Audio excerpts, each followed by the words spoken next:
Kakinada PR government degree college 1979-82 batch పూర్వ విద్యార్థుల సమావేశం హైదరాబాద్ ఫిలిం నగర్ క్లబ్లో జరిగింది. ఒకరినొకరు ఆత్మీయంగా పలకరించుకున్నారు. పాత సంగతులు గుర్తు తెచ్చుకొని సరదాగా గడిపారు. ఈ బ్యాచ్కి చెందిన పూర్వ విద్యార్థులు ప్రముఖ వ్యాపారవేత్త పోతిరెడ్డి రమేష్ బాబు మాట్లాడుతూ పిఆర్ కాలేజీలో సీటు రావటం అంటే చాలా గొప్పగా భావించేవారని అన్నారు.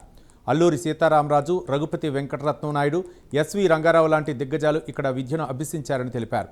ఇక్కడ బీకాం చదివిన తమ బ్యాచ్ గత 40 ఏళ్లుగా క్రమం తప్పకుండా కలుసుకుని సరదాగా గడుపుతున్నట్లు చెప్పారు. 1804లో ఎస్టాబ్లిష్ అయింది పిఠాపురం రాజా ప్రభుత్వ కళాశాల.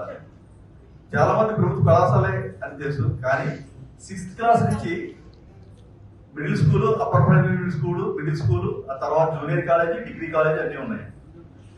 బిగ్గెస్ట్ క్యాంపస్ కాకినాడ నడిపొట్టున 1854 నుంచి స్టార్ట్ అయిన తర్వాత మొట్టమొదటిగా చెప్పవలసిన స్వాతంత్ర సమర యోధుడు అల్లూరి సీతారామరాజు చదువుకున్నారు. కవుల్లో దేవులపల్లి కృష్ణశాస్త్రి గారు, రఘుపట్నం వెంకటరత్నం నాయుడు గారు, తర్వాత మన సినిమా ఫీల్డ్ లో చెప్పాలంటే ఎస్వి రంగారావు గారు, రంగనాథ్ గారు, మెజిషియన్ బివి పట్టాభిరామ్ గారు, పులి సాంబమూర్తి గారు, ఇలాగ మహామహులు చదివినటువంటి కాలేజీలో అసలు పిఆర్ కాలేజీలో సీట్ వచ్చిందంటే అదొక సెటిల్మెంట్ ఖాయం పక్కన పెట్టి ఒక స్టేటస్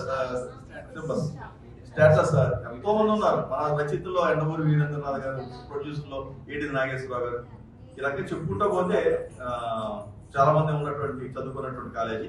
ఆ కాలేజీలో మాకు ఎంతో 1979-82 మధ్యలో 3 సంవత్సరాల పాటు బీకాం చదువుకున్నాం. ఆ మిత్రుల తాలూకు మా కలయిక కొంచెం గ్యాప్ తోటి 2010 నుంచి మొదలుపెట్టి జరుగుతూ ఉంది. ఇది 44వ సంవత్సరం మా డిగ్రీ పూర్తి చేసి ఈ రోజు కొంతమంది ఫ్యామిలీస్ తోటి, కొంతమంది ఇండివిజువల్ గా రావడం జరిగింది.